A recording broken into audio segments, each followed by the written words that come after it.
meanwhile, Milei was down there, got inflation under control. You remember him with the chainsaw and the Yep. whole thing running. Yep. Well, he went from the chainsaw to the pen, and it was afuera, like I'm getting, which I think means out. Kill it off.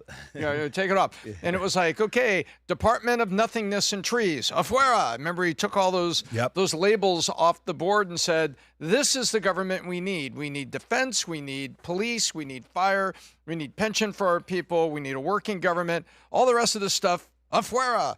Well, then he went to the U.S. government and says, hey, getting this under control to float the peso, we need a little bit of liquidity. We need several $billion of liquidity. So this was a currency support line that the U.S. banks didn't want to do. And so instead, it got done through IMF and the U.S. government. And guess what? They only needed $2.5 billion of the $20 billion line, number one. And number two, they stabilized the peso with the IMF, International Monetary Fund.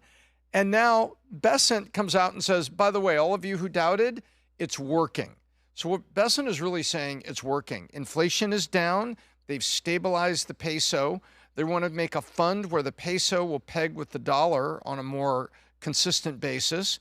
And Besant is saying, and by the way, ladies and gentlemen, the American taxpayer made tens of millions of dollars in interest on the $2.5 billion over the amount of time that the loan was, dating back to the election they had end of last year in Argentina.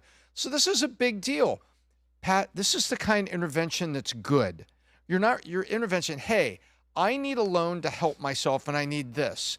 And you find great leaders with a reliable risk and you do it, and then the taxpayer gets paid back. So this isn't just foreign aid going into a bucket somewhere and never to be seen again. And so this is no less than Scott Bessent saying, hey, it worked. It worked for Argentina, it worked for Milei, and it's worked for the American taxpayer, and we've been paid back. Let me tell you why I think this is a big deal.